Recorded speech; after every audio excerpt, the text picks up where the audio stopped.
For those who were able to watch over the last hour, that was awesome. We got treated to a really cool hour. They ended early. They were totally off script. They accidentally released stuff they didn't mean to. It was great. They did not, we'll just get that out of the way, tell us the release date for Pokemon Go. That was not the new information that they were slotted to reveal. So we are not going to be talking about that here. But they did give us enough that we could probably triangulate when it is actually going to drop. Let's talk through a lot of the that panel really quick. I'm terrible with faces. Moots was taking notes on who was there. Interestingly, absent from the panel, and they had about 10 people in these chairs. Absent from that panel was John Hankey, which is apparently pronounced Hanky, not Hank. If I were him, I'd go with Hank. I would have gone with Hank Johnson, but that's just so me. He wasn't there. John Hankey, the CEO of Niantic. Even though this is E3, arguably the largest thing in their universe today, interesting he was absent. We don't have an excuse from Niantic why, but Niantic did send a few representatives. More importantly, though, Nintendo came out in force. They sent, I'm going to rely on Moots here. Who did we have on the panel? We had quite a few people. So we had 2 translators, 2 testers. We had Mr. Ishihara, who is the president of the Pokemon Company. We had Masuda, he's essentially he's like the Pokemon guy. He works with Game Freak. I think he's on the board of directors. I think he's one of the. I think he composes the music. He's like above the board of directors now. They gave him like a sort of like emeritus super title. Yeah, he's like creative idea guy or something at this point. He's above all of those positions. But anyway, huge deal for him to be involved with this Q&A session. And so we also had Mr. Stop Numera. Clicking the pen. I know, I'm stop clicking the pen. I'm sorry, guys. Sorry, I have a lot of like. We're gonna learn how to get really good at this, but yes. Right now we're still doing noob mistakes like clicking the pen. And then representing Niantic was Mr. Numera, and then obviously Shigeru Miyamoto was there and then he had his own translator, and then one of the other guys was a translator for everybody else. So for those who missed the stream, there was a lot of translation going on, so what could have been 45 minutes of dense information was obviously spread out a little bit, so it was more like about 15 minutes of actual information. Then interestingly, they added 2 regular Joes off the street, 2 field testers. Now, I'd eat my hat if I thought they were actually regular field testers. They were clearly super fans, probably fans of Niantic, is my guess. But either way, they had a couple questions that I think Nintendo wanted them to ask about just the right things. But they did ask a couple of the hard questions that the greater community has been worried about with this game. We're going to get into that in a little bit. But we were glad that they did at least have some field testers there. So for right now, we want to let all of you know, it seems like the chat is working, but you just have to refresh your stream, and then it'll pull it back online. So for anybody who wants to chat or get in on the chat, that's what I'm hearing. Awesome. So, all right. So we learned a couple new things, and we're going to do, for those who are new to the Silph Road, we tend to do a really in-depth analysis after we learn new information about the ecosystem of the game. Really in-depth. We really try and dig through everything we've got. That includes the APK files, the code base itself, all the way through to huge sums of anecdotal evidence. We have a great, awesome research group. Shout out to you guys who are submitting live real-time reports. Silph has built a web app that you install on your phone while you're playing the game, and it records weather data, it records geolocation data, wind speed, the phase of the moon. Anything that could potentially be involved with spawn locations mechanics, we're tracking it all. And we have over 10,000 reports at this point. We've got hundreds of people participating in that research initiative. Silph is very involved in getting down to what is actually happening in this game in real time. And this is our very first experiment where we wanted to actually do it live. Usually we huddle for about an hour, and we put everything together, and we get tons of people involved.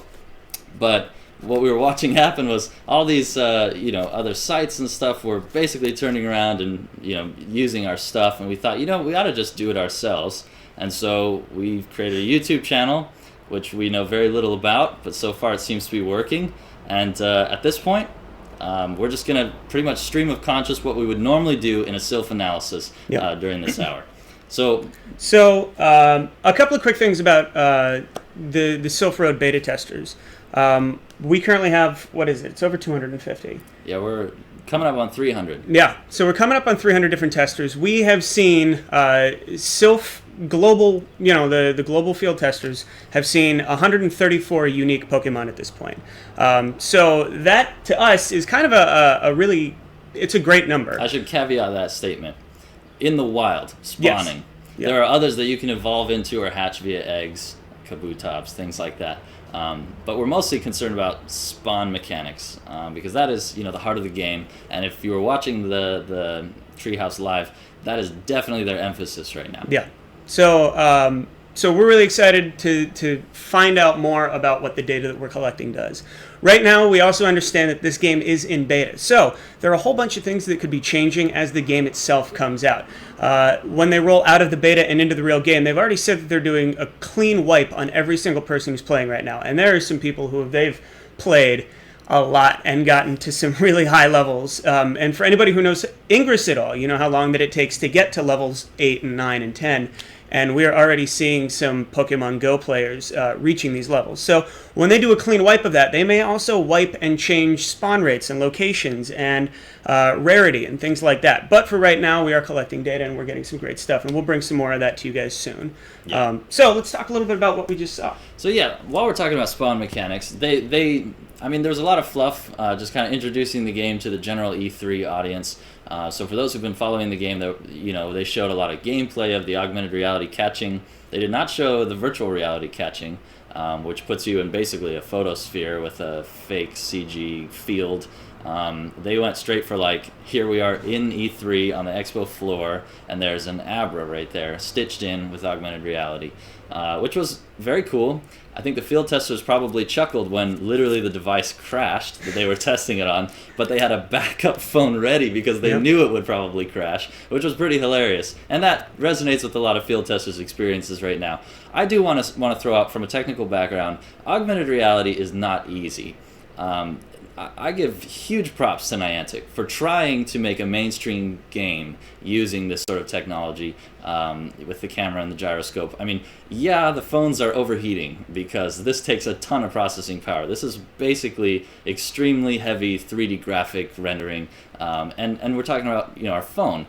There's not very many consumer-grade games out there that do use this technology. So I was shocked when, way back couple months ago, they showed it was actually trying to use the camera and stitch in the actual Pokemon over the camera stream, because that's just not done yet. It's very cutting edge, and anyone who tells you otherwise is rounding up quite a bit. They are definitely on the cutting edge. Yeah, there are games out there that do this, but not to the scale and magnitude that Niantic is trying to pull off right now. So yeah, there's going to be bugs. There's going to be hardware issues. We hear issues with Atom processors, but I mean, generally, I'm amazed it's working as well as it is. Yeah. And I think, with the next generation of phones, a lot of these problems are just going to go away. And I think Niantic is banking on that, personally. So, anyway, just really fascinating that they were even confident enough to do that live. I mean, go them. That's just rad. Yeah. Anyway, let's get into the actual species. They talked about, while they were showing the Abra spawn there, they noticed, for the field testers watching, they were using incense. That's what that swirly purple cloud around was, which means there was not a spawn in their area, so they summoned one with incense, which was kind of interesting. They actually added a little bit of information that we didn't have before while they were doing that demo. They said that these individual species mechanics were trying to be brought over from the main series game. So Abra, for anyone who's ever played a Pokemon game 10 years ago, they teleport away. Always. So you always try and put it to sleep. You never try and knock it out, down its HP and then throw the ball, because it's going to be gone. You've got one shot. Yep. And they actually brought that over, which is a really interesting indicator that they do care about some of the nuances from the main series games. Because they could have just given Abra a success probability like everyone else, but they actually thought of Abra in a very specific, lore style of, okay, Abra teleports a lot, we got to make that one a little bit harder to catch. I just thought that was really great that they called it out, and having Nintendo talk about it obviously was really great to hear. So interesting that they brought that over. They used plural when they talked about that. It wasn't just Abra that was doing that. They have other species that are going to be difficult to acquire for their own reasons, and it's just great to hear that sort of level of complexity has been brought into spawning and catching. Yeah, it's it's really refreshing to see, and especially, with a panel like this where everything that we've seen before has really kind of been Niantic centric. And we know that there's been a lot of questions out in the community, a lot about the core games, the heart of the games. What does it exactly mean, and what are they porting over? Is it just a reskin, or is it something totally new? And so I think with the people that sat on that stage today, and I think with some of the things we're finding out, like how they're working with Abra, and like how they want everybody to kind of go out there and learn how to collect their Pokedex and things like that. And especially what they were saying about how the belief with mobile platform games is that you put out a core mechanic and then you build upon that. They've already done that with Ingress. They've added stuff for years and years and years now, and they're still adding good stuff as it comes along. It's not a one and done thing anymore. You don't need that when you have a mobile game, which means that to us, we think that they're saying, let's get the core game out now and let's just keep moving with it, and it'll be great. So real quick before we move on, a couple of people have been asking some good questions in our chat, and I thought that we'd answer that for you. Someone asked a question about us scrapping our own data. Scraping. If they do scrap... Scraping. Nice. Right. Scraping our own data. Yeah. Are we scraping? What was the actual question? Let's make sure we get that one right. It was here somewhere. I'll do a Control F for scrape. They did say scrapping. They meant scraping. You guys plan on scraping the data you collected to date if they... They did say scrapping. Yeah. I take it back. Usually, data All the scraping time. is the thing. All I apologize. the time. Are we going to scrap it if they completely Yes. rework spawns? Yes, absolutely. Though that historical reference point is valuable. Obviously, we expect spawning mechanics to change over time. And the nice thing about the Silph dataset is everything is recorded with a timestamp, so we can actually watch how it changes over time. Mm-hmm. We expect it to change. We don't expect it to change drastically on release, though it certainly could. We think they're going to keep tweaking it until it's at a happy spot and Right. then launch the game. There's no real reason that they would fake spawn mechanics during the whole beta. Now that they have thousands and thousands, I think over 10,000 people playing now. Yeah. Why would they super inflate it at this point when they don't need to, and then drop it so it's totally different and unvetted when it gets into the hands of actual consumers with their Right. wallets? I don't think that's realistic. I think they're going to continue to tweak spawn mechanics over and over, and we've certainly seen major spawning mechanic changes in the last 2 weeks alone. Rattatas used to be literally the carpet, and they're actually much less common now than they were. Still very common, but there's been a big shift. So, great question. We also just got word, should we say this just in? Breaking in, we interrupt this broadcast. Hello? Niantic just tweeted. Anyway, they just put out a new blog post. Not a lot of information in there, but they're capitalizing on the E3 hype. Basically, from what I'm seeing, all they're saying is, hey, it's sunny in California. We are adding a new camera feature so you can take photographs of encounters, which honestly is a really brilliant social media strategy, because they've basically found a way for people to make it fun and exciting to screenshot them playing the game and put it all over their social media profiles. I mean, that's just brilliant. I mean, from a marketing standpoint, people tweeting, oh, here's an Abra at my workplace. Everybody's like, what is that? How did you do that? And the conversation about the game starts up. I mean, one of the greatest strokes of brilliance for marketing a networking game like this I've ever seen. I think that's just a no-brainer, and I'm really proud of them for coming up with that. That's a sweet idea. Other than that, the new camera, and then they've got a new music track from Junichi Masuda, which is really cool. But basically, nothing really else going on in that blog post. But my wife is bothering me, texting me, trying to make me mess up. Love you. All right. Anyway, sorry. All right. So let's move on to what we actually saw. I'm going to pull up. Fancy. I'm going to pull up the screen. So can they see this? Are we confident in this? No, Chat in if you see. No, this should be fine. Okay. This is a unproven, untested software that I'm working with here. All right. So, yeah, perfect. So let's skip ahead a bit and find where we wanted to talk about. I apologize. This is a VLC stream that we took of the game itself as it happened. So I'm going to throw out my headphones and see if I can't find what we're looking for.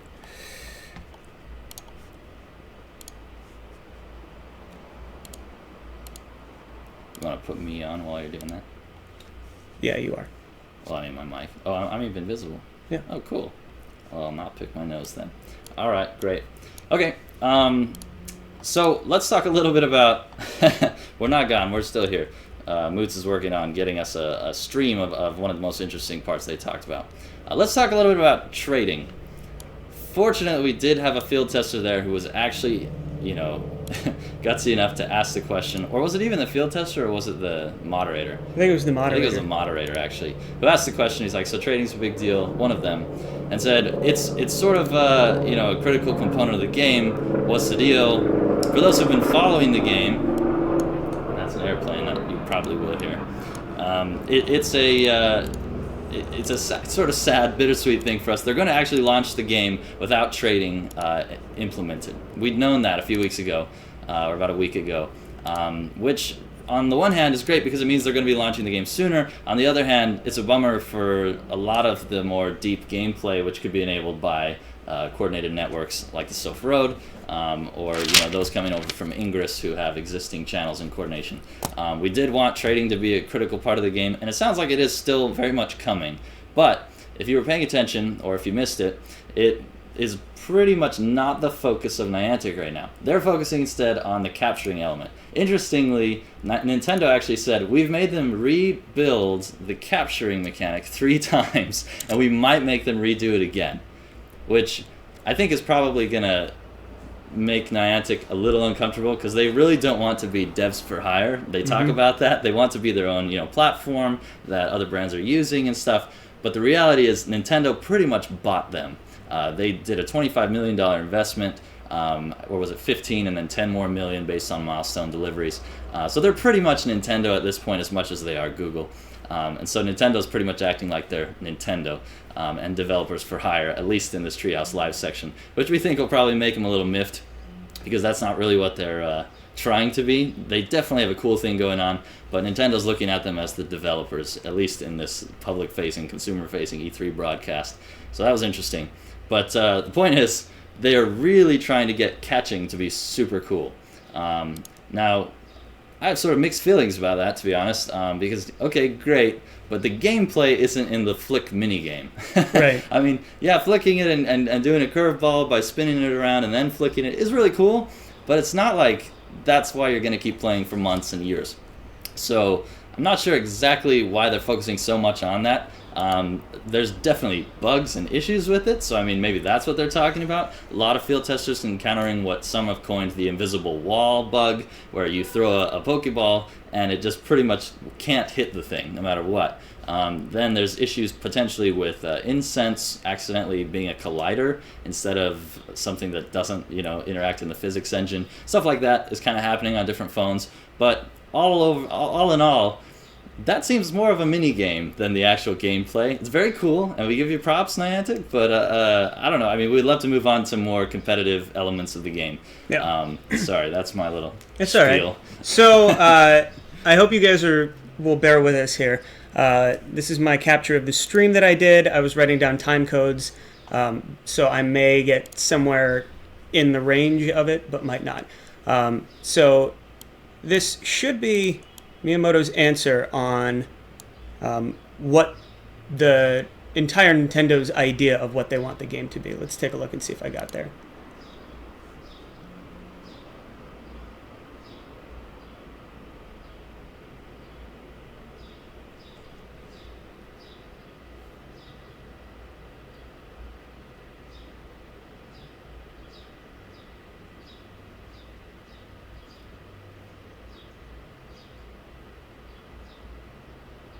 No sound. There's no sound. Oh. All right. You know what? Well, that's what they looked like. That's what they look like, talking about it. If there's no sound, then I'm not going to worry about it. We could sit here and we could try and mess around with it, but I can tell you exactly what happened. Or I can just fix this. We told you this was our first live stream, right? And that there would be technical difficulties. Well, here they are. Overall, I say we're actually doing pretty good. We've got almost 20 minutes without a major technical difficulty. We really have. Let's take this back a minute and see if this works. ご説明一緒にできることが非常に楽しみにしてました。So actually, this is something that Mr. Iwata and Mr. Ishihara had started working on, and I was also involved. So I'm very excited to be here to share this with all of you. Thank you. So we have a number of key phrases or topics that we kind of want to hit on today, and one of those is real-world gaming. And real-world gaming is something I think that obviously Niantic pioneered with their game Ingress. It uses the location-based data in your phone. And in the case of Pokemon Go, what it does is it allows you to go out and find Pokemon in the real world, find ways to capture them, and battle them. It's really kind of impressive. I've been actually fortunate enough to be a part of the beta test or the field testing myself, and having a lot of fun catching Pokemon and playing. But Mr. Ishihara, obviously we've had a lot of people around the world are now a part of the field test, and we're seeing a lot of reaction from them. But I'm actually interested in how you're playing Pokemon Go in your everyday life. There was quite a bit of translating that happened during this entire thing. If there was no translation, it probably would have been like 5 minutes long. That's it. So,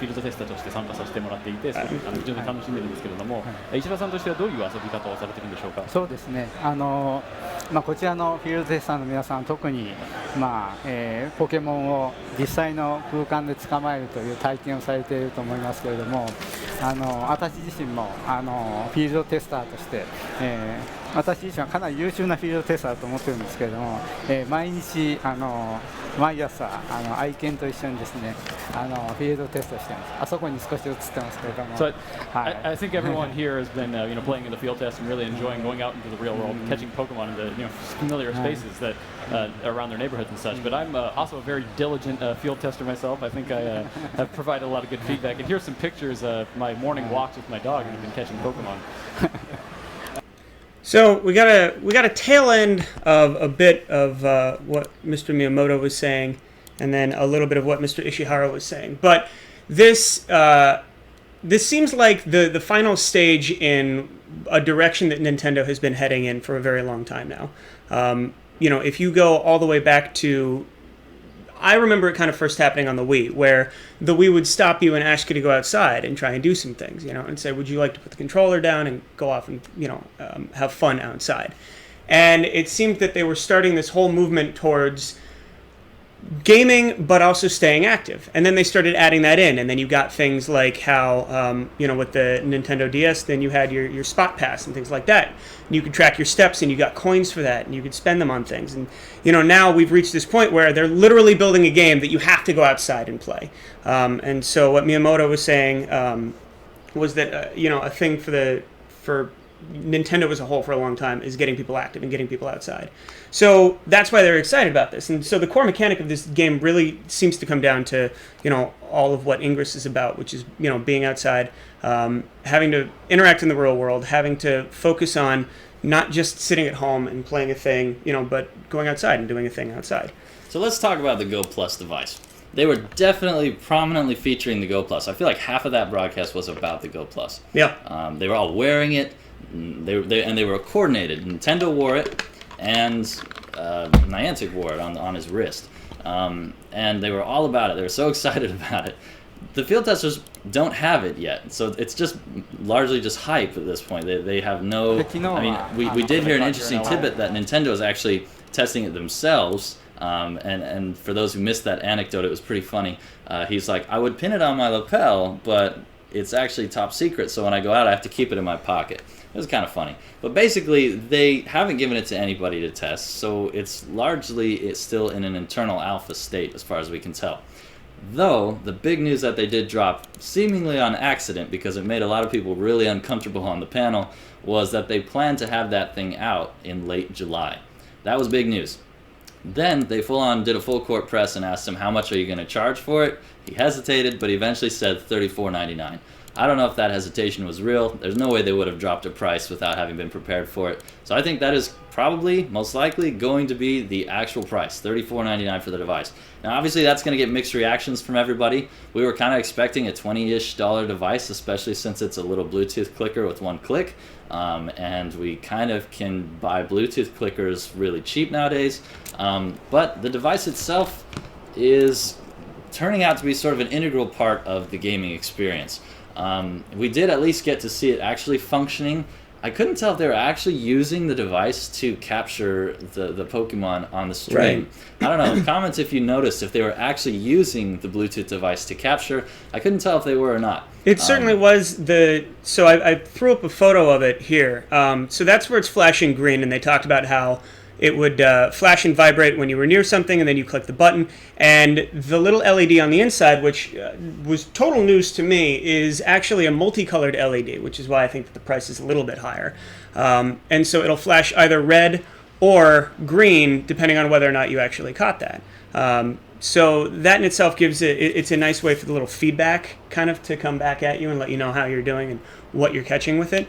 So we can assume that because it flashed green here, they probably did catch something. Yeah, that or it was a dummy and they just had it set. But they certainly did change the state of the device and demoed or at least cycled through the different LED things it does. And they pointed them out that it turns green if you caught something, I believe, and it flashes rainbow, for other things. They've got different indicators that it'll do for you. And then as far as we can understand, it's just got the one button. So they really pushed the benefits of the device for heads-up gameplay, as they call it. Putting your phone in your pocket and just going. They even, we think, fed the field tester the question, I like to go jogging, and there's a bunch of Pokestops on my jog and my loop I'd love to do. Will I be able to not use my phone for that? And they were pretty much like, weren't you listening? We just said that, because they really wanted to drive it home. Well, yeah. And so the point, I guess, is this is a way for you to just quickly capture things, quickly pick up items, so you're not just running over to a Pokestop, parking, doing the thing for 5 seconds, looking like a weirdo, and putting your phone away and go to the next one. Or worse, walking around like in Ingress with your phone just out, like just constantly out. Now, it's yet to be seen and yet to be tested or vetted whether or not that actually works. We're not sure. But pretty much, we think that it does. We hope that it does. We certainly know that Niantic has taken Ingress and iterated really heavily on several components of it to make it an evolution of Ingress. And we get a lot of hate for that. But they've said this point blank multiple times, that this is supposed to be taking the best of Ingress and evolving it, taking it to the next level for real world gameplay. Evolving it. Evolving it. I see what you did there. Oh dear. This just in, Pokemon has just tweeted out that the Pokemon Go Plus accessory will be available in late July 2016. So whether that's them scrambling to cover or it was already planned and ready to be pre-announced, that is good news. And why is that good news? Because at the end, when they were talking about how, all of the last segments that they wanted to say and the last couple of things they wanted to say, and I'll take that photo away. One thing that Mr. Ishihara said was that now that they'd announced that the Poke Go Plus was going to come at the end of July, that the game would have to come out by then. Which to us means that the game will be out sometime between now and probably 6 weeks from now. There was definitely the implication, and we are seeing tweets now just going out totally confirming that the Go Plus is going to be out in July. And poor Niantic, they're a software shop. They're used to doing things a little behind schedule and tweaking at the last minute and delaying another week and another month. Hardware doesn't work that way. If you're shipping product and you're manufacturing and you've got retail shelf space slotted, you've got to hit your target. So that is a hard deadline, and we could really count on late July for that device if they're doing that now and if the moves are being made. We'll probably start getting leak reports from retailers and others inside that shelf space and marketing materials are being prepared, and we'll know that soon. But I would put good money on the fact that that thing will be out and purchasable by the end of July. Yep. Now, let's talk about the price. $34.99. How much is a Pokemon game? Not Go, but like a regular game. Isn't it like $34.99? No, I always thought, is it like a Nintendo DS game is round about that same price. I think it's gone up in the past couple of years, but I do remember buying some old school DS games for around $35-$40. Obviously the price of $34.99, $35. It's $35. You're sent off. Is This chat section is hilarious. I don't know what you guys are all doing in there. That's just funny stuff. Sorry. So the idea is that what exactly is $35? Why? what seems to be kind of like an arbitrarily like medium range price. What exactly are you paying for on that? And I think a lot of that is probably the fact that Bluetooth technology, good, solid, well-made Bluetooth technology is kind of hard to come by a little bit. I'm not going to commit to that statement. It was hard to come by, but we're in an age of Bluetooth, and this is a very simple device. I don't think the device itself has any sort of complexity it has we've literally looked through the APK code, and it's very simple. Mm-hmm. They're using Unity plugins to basically have several states on the device. Pokestop nearby, encounter within range, encounter caught, ran away, fled, captured, and they just have a couple different flashy things with the LED. To me, it's not about this magical device. It's a very simple device. What's cool about it is you're outside, moving around, and using this device instead of a phone. The potential there is huge. You could really be changing the game, literally. But $35? I don't know. I will say that if the game comes out in a month, I'm totally dropping $35. Yeah. I'm totally going to buy it.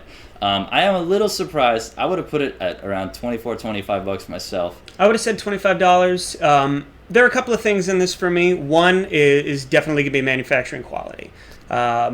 I don't believe that Nintendo is going to put out a cheap feeling thing, but for $35, I kind of want something that's going to have a little weight to it and kind of feel like. And obviously, there's going to be the battery in it, and we don't know how long the battery's going to last, or how you charge it, or how you do any of that. They haven't announced any of that. So, getting back to the idea of why should we spend $35 on a Go Plus, and this kind of comes down to the problem that I had when I was playing Ingress, is that I would go outside and I would go to play Ingress, but I spent the entire time like this, and you walk around, cars are passing, you're nearly getting hit, and all these things. And I would realize that I've walked 20, 30 blocks, I've done all these things, but I haven't really looked up at all. I haven't looked around at my surroundings. And for a game that seems so based on the idea that you should be walking up to national monuments and going to parks and seeing works of art and discovering things there, it was a lot easier to stand at the corner and just kind of, do your thing within the radius of it. And with the Go Plus, I love the idea of actually being able to walk around and actually being able to look at the things that I'm hunting for and actually being able to enjoy, being outside. And that kind of comes back to the whole idea of AR, which is why we're so excited about, where the technology is going to go in the future. Meaning that if Pokemon Go, which it seems kind of set up for right now, moves its way onto something like the Microsoft HoloLens, where you can just put on like a pair of glasses or something and then actually see it out in front of you, that is the future of, augmented reality. That is where this technology will be headed. I think that is critical. Something that makes this whole thing make a lot more sense to everybody is Niantic is very forward-thinking. They've been involved with Google. A ton of them are ex-Googlers, with Project Tango and some of the other hardware that Google itself is dabbling in, and Google is not a hardware company in that sense. They're talking about 4 years down the road. In my best estimates. We have Magic Leap, which is still under strict NDA, but through leaked patents, we understand they have a headset that's really phenomenal. I have personally demoed the HoloLens, and I gotta say, I was blown away. And I'm not saying that as a noob off the street. I've personally worked in augmented reality technology, and HoloLens is a beast of a machine. It is a heck of an experience, and it's a life-changing experience for people who've been waiting for that. It is that good. So literally being able to use the HoloLens, obviously look ridiculous and stuff, but I can certainly see use cases where the HoloLens would make this game a ton of fun, and I think they're absolutely betting on next generation hardware for this game. And that's why a lot of us, I think, have a lot of optimism about the complexity coming, new features rolling out down the road, because Niantic continues to talk about what will be coming down the road. So whether it's headsets or wearables, or a corneal projection, something like that, there's a lot of different ways that this could be awesome. And the dream is you go outside, you're not using a phone, you're playing heads up, and you see the Pokestop hovering over a building a block over, and so you go walk over. And I think Niantic has that vision clearly in mind. I think this entire game, if you look at it, has been designed for that heads-up, hands-free display, and I just can't wait till we get there. I personally think we're about 3 or 4 years away from a hardware standpoint. It's not going to be next year or the next, but this game could be a long-term investment for Nintendo. And it should be. And I mean, who better to acquire and invest in if you've got that vision, if you're Nintendo, than Niantic? I mean, they're the only ones with the data set, the only ones that are even playing really in the space seriously. The acquisition makes a ton of sense for us, for the investment, not acquisition. Anyway, all right. So we did want to do something a little fun on our first, what is this, live stream. We have wardens. For those unfamiliar with the Silph Road, we're a network of enthusiasts around the world. And we have, did you get Jake in the shot? We had to get Jake. Did he come in? Yeah, did you guys see everybody saw him, yeah? Jake has to make an appearance. Anyway, we do have this, that's cool, just stand right there. Sorry. Yeah, it's good. We do have our network already pretty developed. We have over 12,000 people participating in our subreddit. We have tons and tons of people checking in on the subreddit all the time. For those who don't know much about us, check us out, Reddit. We're the Silph Road. And we have a very organized structure. We have wardens over different regions of the globe. We have 19 regions that we've divvied the globe into. Niantic has stated that they intend to roll this game out globally, not just region at a time, which is a very ambitious goal, trying to get point of interest data globally. That's not an easy thing to do, to roll out well in China and India and Brazil. Granted, Brazil has tons of English presence, but I mean, some of these are much more difficult from a mapping standpoint and getting point of interest data. The data's just not there yet; it hasn't been collected yet. But that's their goal, and so we've been building this network so that everybody can get to play. And when coordination comes into play in the game, which we'll talk about in a little bit, we will be able to take action and have an awesome time in our local communities and coordinating across the globe. So we want to patch in some of our leaders of our regional areas, regions as we call them. These are our wardens. So we're going to try and Skype them in. This is another big experiment. Could totally not work, but we think it'll work. So we're gonna try sharing this because I don't want to mess around with the computer and try and get. I know that if I played it out of the speakers, that we would have a serious issue. So this is so that we can hear the wardens, and we are going to try and bring on a very well-known YouTuber. Let's see if we give him a call.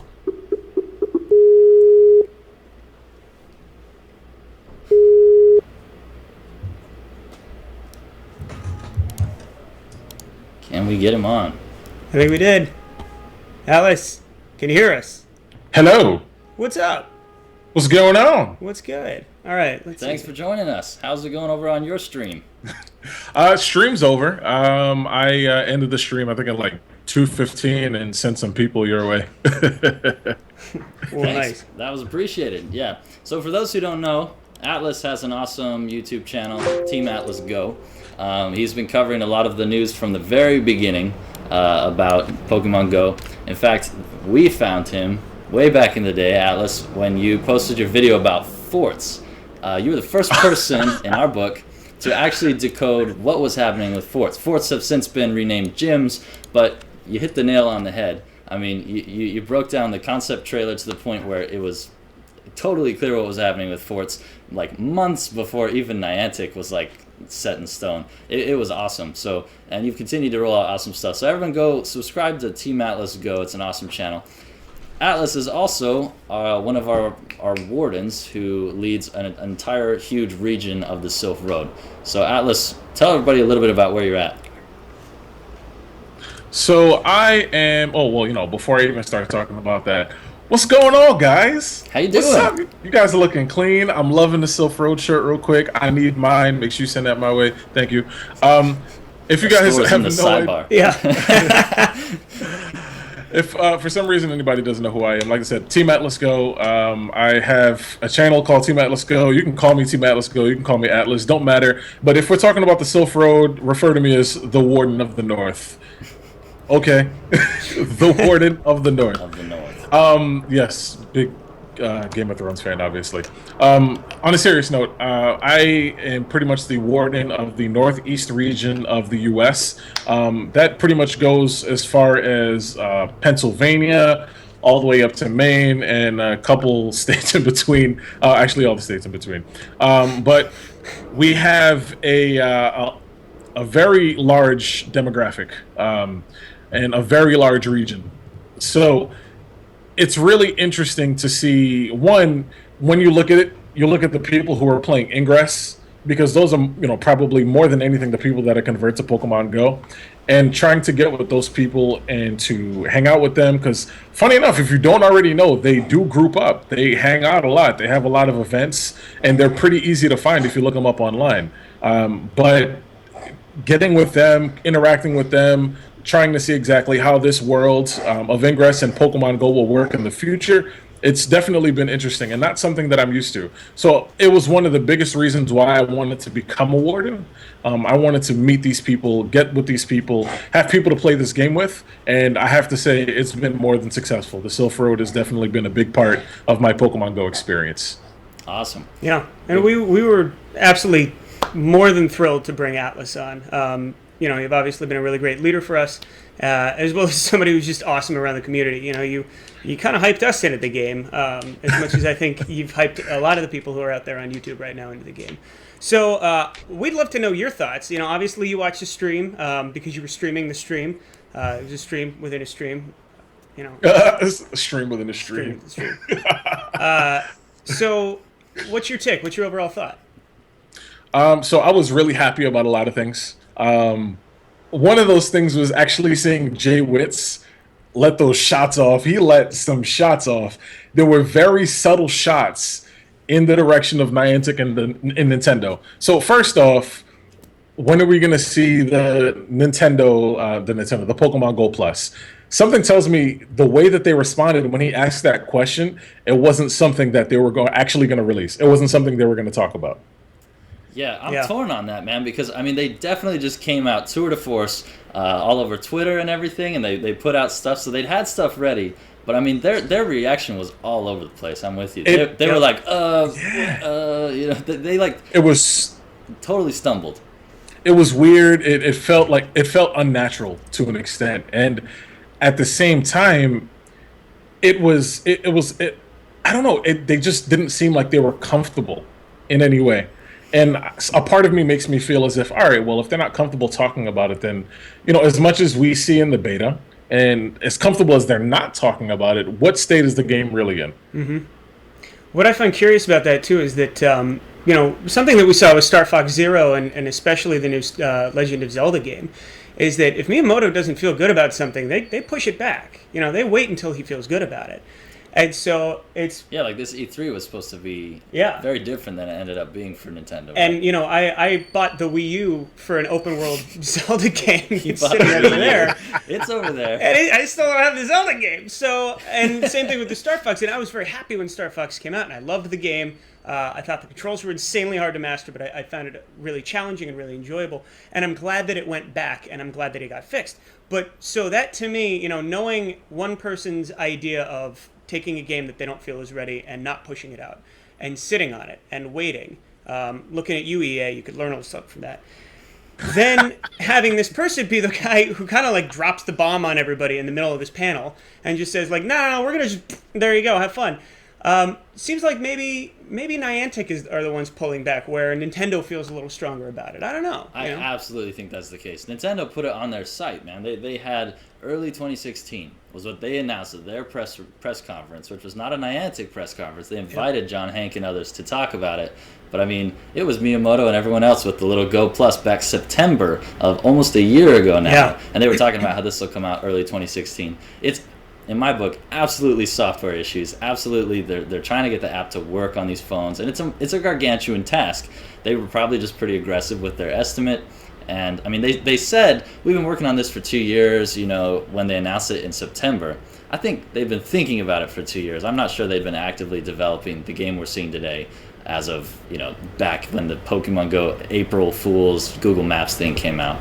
But either way, 100% in my book, this is Niantic not ready and doesn't want to, screw it up, obviously.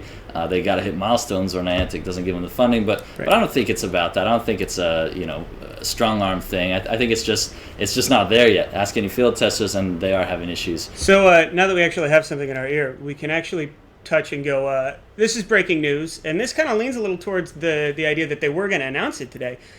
You can now pre-order the Pokemon Go Plus. It looks like Nintendo has just dropped that. So yeah, the pre-order is up for the Pokemon Go Plus. We will drop a link Definitely on the Silph Road subreddit later on, once we get back to that. But I'm sure you can find it if you Google it, and a lot of people are talking about it in the chat right now, which is pretty exciting. That's awesome. I mean, again, it shows that this infrastructure was in place. I guess it wasn't a slip. They just sucked up the delivery. But, I mean, really, it wasn't them, accidentally saying it. They had the marketing materials, the pre-order form, everything ready. That was the big announcement for today. They just can't commit to a release date yet, which shows a lot of things. They're not confident. The software isn't there yet. Well, and it looks like maybe the pre-order link doesn't quite work, but the website went up.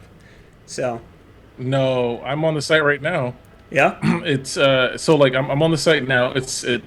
It looks pretty well adjusted. So I would completely agree with you guys. It seems like they were well prepared for this to come up and for people to pre-order the Pokemon Go Plus, but that pre-order button just isn't doing anything just yet. And I don't know, maybe it's my browser, but if other people are reporting it, then it's got to be that. It could also just simply be a server load issue. They could just True. be getting hammered right now because they tweeted it. Either way, Could be true. Still good momentum. It's a good sign, and that's late July. So, I mean, they could technically push it back, but it doesn't seem like they're going to at this point. Anyway, Atlas, we got to let you go cover the news on your own channel. But hey, it's been awesome having you. Yes, I got to do some videos. Stay tuned. Awesome. We're looking forward to it. Thanks, We'll Atlas. see you soon. Thank you. Later, guys. Train on. All right, so now we're going to bring on a couple of our other wardens. All right. Next up. Let's see if we can't get a couple that people was at once. close. Whoa, Yeah, whoa. All right, sorry, y'all. Western Europe, right? Jord, you there? Hey guys. Hey, Jord. All right. All We right, got him. let us All right. go to the Skype test. So we want to introduce everyone to Jord. Jord is our warden over the entirety of Western Europe. So another huge region that Jord is in charge of coordinating. Obviously, Jord's got a handful going on there. Jord, tell us a little bit about yourself and why you're on the Silph Road. Well, like you said, I'm from Western Europe, the Netherlands more specifically, and right from the trailer, and I think most people, just like you and just like the people watching us, that trailer really made us hyped. So that trailer really made me hyped all about Go. I started going on the subreddit, and eventually I saw you guys come along with the Silph Road. I was like, wow, that's going to be really great. That's going to be an awesome initiative, really meeting people and trading with people. So you got me all hyped up right from the start. So Awesome. Great. Well, we're very excited that Jord is a part of the team. And joining Jord, we're going to try and bring on our warden of the United States North. Nope, south. United States South. We already talked to Atlas. If we can get Slep on here, we'll have a big gang. Here we go. This is fun, Skyping people in. Isn't it though? I wonder if we should have them Oh! on Skype. Slep just said that his power went out, so we are gonna hang up with Slep. We'll just keep chatting with Jord. Jord. No, that's totally fine. his power went out. Live stream issues. That's not Sorry about technically that. our fault. We made he's it. back. We made it. My Are you computer literally died on me like 20 seconds ago. Awesome. there? All right. Thank God for Awesome. SSDs. Well, it happens. Awesome. So, Slep, tell us a little bit about yourself and where you're at. All right, I'm Slepner. I'm actually in Raleigh, North Carolina. I'm over the southern region and everything. I actually just moved, so I don't have anything fun behind me yet. But no, I'm in central North Carolina. Awesome. Awesome. And Slep is in charge of the entire U.S. South. So between Atlas, who was just on, and Slepner, who's on now, we have the entire eastern side of the U.S. And then Cover Jord's the word to the south. right. Yeah. And then Jordan's Jord, I keep saying your name wrong. Is covering Western Europe for us. So, all right, guys, give us your reactions. You watched the live stream. What do you think? Well, even though that they just announced the full pre-order page and stuff, I still feel like it's a little rushed. I'm sure they had those pages prepared and all, but I'm still thinking it wasn't supposed to happen this fast, and because it's following up quite quickly, but there's too much time in between, like when they said it on the live stream to all the way now. So I'm still thinking it's a little Russian, not intended, but I don't think we'll ever find out. I'm inclined to agree, honestly. It looked like there was just surprises across the board when they started mentioning when it was coming out. And a lot of people were trying to take it as, oh, that means Pokemon Go may be coming out. And I think more it may be they just might have forced a hand for open beta rather than a release. But they might have just tried to see about forcing that out as opposed to when they were planning it. Yeah, you raised a really interesting point there, Silph. Niantic has one more trick up its sleeve. It doesn't have to just release the game. I mean, it's not necessarily... Everyone's like clamoring for a release date, but we might not even get a release date by July. That might be why they didn't give us a date. They might be opening a beta period for... And they could even go full public beta, and that's very Niantic and not very Nintendo.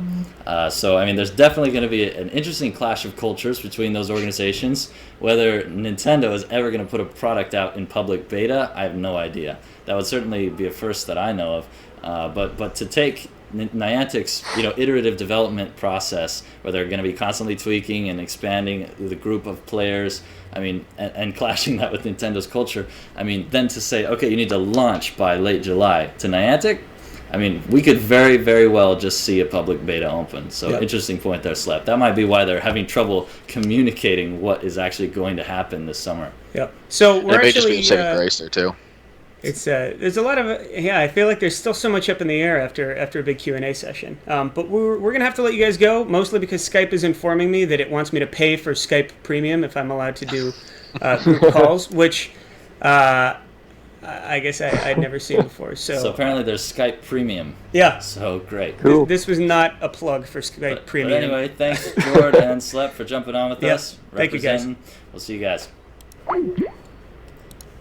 Okay. All right. No more Skype issues. Skype but is, overall, that did work. You guys could hear them, see them. That was kind of cool. We'll sort of smooth that out and figure out a way to catch people in. But we have a ton of people all over the world involved with the Silph Road. And it's a pretty interesting thing because the group of people that are attracted to Pokemon Go... I don't need this in my ear, do I? No, you don't. Okay. The group of people attracted to Pokemon Go are not 10 to 14-year-olds. They're actually late 20s, nostalgic, older millennials who now have discretionary income, maybe are have their own place, a car, a lot more mobility, and time to spend on their hobbies. I mean, that's really a very different demographic for the Pokemon franchise. And whether or not Nintendo intends it or not, it's absolutely resonating with that demographic. So we're very interested to see if they target it or if they continue to try to force it to be a child's game, which would be a really interesting strategy financially, seeing as so many of the 10-year-olds in the 90s who are now 30 or 25 have money to spend on a franchise they love. Yeah. So I think nostalgia plays a big point here. So we'll take these last couple of minutes and we'll just talk a couple of things. Silph Road, a lot of people have been asking where you can get the T-shirt. And to keep all of you around, I'm going to go get our last special guest.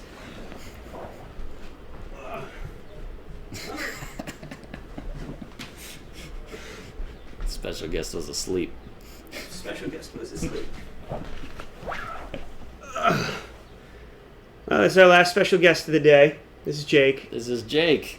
And so a lot of you saw Jake in the video that we had. He's in all of our videos, actually. He is. Even our last one, if you look really close around the 1 minute mark, yep, Jake makes a tiny appearance. He's a very happy and a very lazy dog. Here you go, bud. So, what is the Silph Road? Well, we're a grassroots network of Pokemon Go enthusiasts, and I'm sure most of you who are here right now already know that. But those of you that didn't, we have a pretty large community on the internet, made up by a bunch of really, really, really amazing people. And you can find us. We started on a subreddit, r/the Silph Road, but from there we've expanded. Yeah, and we'd invite you to come join us. I mean, this is a non-competitive space. We don't know the gym mechanics. They didn't drop anything regarding that other than, and I will throw this in, they did mention that there will be competitive gym something or other coming up, competitive play. They talked about events, potentially even group catching. things like that. We don't still know very much about it. We don't know about the lore. We'd really hope some of that information might come out today, but it looks like we're going to have to keep waiting. Niantic's probably still iterating and tweaking and trying to find the perfect game, and we're happy to give them the time to do it. In the meantime, come join us. We're basically riding the hype train 24/7 in the subreddit. We have a Discord server if you ever want to do live chat with us, broken out by locations so you can meet people in your area and start making connections. And that's really what the road is all about. Yep. So, and then, so obviously, you guys are here on our YouTube channel. It's small, but it is growing. So if you haven't already, please make sure to subscribe. Hit the subscribe button. If we get enough subscribers, we can do some really cool stuff. We really can. We're based in Manhattan, and we're actually able to use the YouTube space, which is really cool, in Manhattan. Well, we're not able to use it yet. If we get enough subscribers. But if we get enough subscribers, then we don't have to do this. We just learned this, so we're stoked about this. So, I mean, I don't know, subscribe. If you don't subscribe to channels normally, that's cool. We don't. But do it for us. We're asking a favor.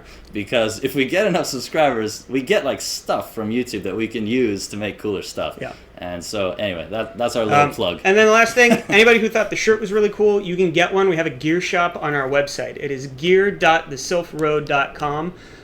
We are right now operating through Threadless. The reason that we're doing this is because Threadless eliminates a middleman that we would have had to have been. So where you need to, generally with shirts, you got to raise a whole bunch of capital, print 1,000 of them, try and sell them all, and then move on. Threadless is allowing us to print and sell and ship one-off shirts to everybody around the world. So, I don't know if you guys saw it, but Jord has one that he got shipped out to him in the Netherlands. A couple of our other wardens have them. And, obviously I have one. We love seeing pictures of people in Silph gear doing, outside or whatever around the world. So if you do get Silph swag, be sure to either tweet or Instagram or post it on the subreddit and tag us so we can see it, because we totally love seeing the network grow, and we love seeing it out in the real world. And then the best part about the Silph swag is that everything that we're trying to do right now is all for the community. So any of the money that we're making on the Silph swag is just being funneled right back into the Silph Road. We want to make hats, patches, stickers, little tags for your car, and cool things to put on shirts, and Jake needs a bandana. So and the point of it is so that when Go continues to grow and it launches and there's tons of people fighting over these gyms or whatever competitive mechanics there are, you'll spot a little Silph Road swag and be like, oh, we're in the same tribe. That's awesome. Yep. And so you'll be able to start seeing it, Go players around the world. And it's not nerdy. I mean, it's not a Pokeball. No offense. I mean, people who embrace that, that's awesome. But if you're like in a work situation or something and you can't have a Pokeball on your phone, you can get away with the Silph S. We tried to make it that way, so everybody can kind of just have that little secret and hidden in plain sight. And that's what the Silph swag is for. Yep. Anyway, so, all right, we've hit our hour. We got to stop. No one likes when it goes too long. But thank you guys very much for joining our first live stream. We really appreciate it, especially the 200 of you that stuck it out to the end. Yeah. Man, that's insane. I don't understand what you guys are doing with your lives. You need to find more important stuff to do. But this is a big day for the Pokemon Go community. We're glad to have been able to share it with you. Thanks for being in the comments. It's hilarious reading the stuff you guys are saying over there about 30 seconds behind us. Yeah. So we're like super confused. But we'll get the hang of this. Oh, yeah. And someone asked, they wanted to know what breed of dog Jake is. He's a miniature American Shepherd, which was recently changed to he's a miniature American Shepherd, but he used to be a mini Aussie. I don't know what that means. He's your shelter dog. So I got him from a shelter. Always get your dogs from a shelter, because dogs from a shelter need a lot of love. Puppies always get, taken. I didn't mean to go all Bob Barker on you there. Yeah, you totally did right there. I did. I'm so sorry. We better just stop. Okay. We're going to stop there. Thank you, everybody, for stopping by. See you next time. You guys are awesome.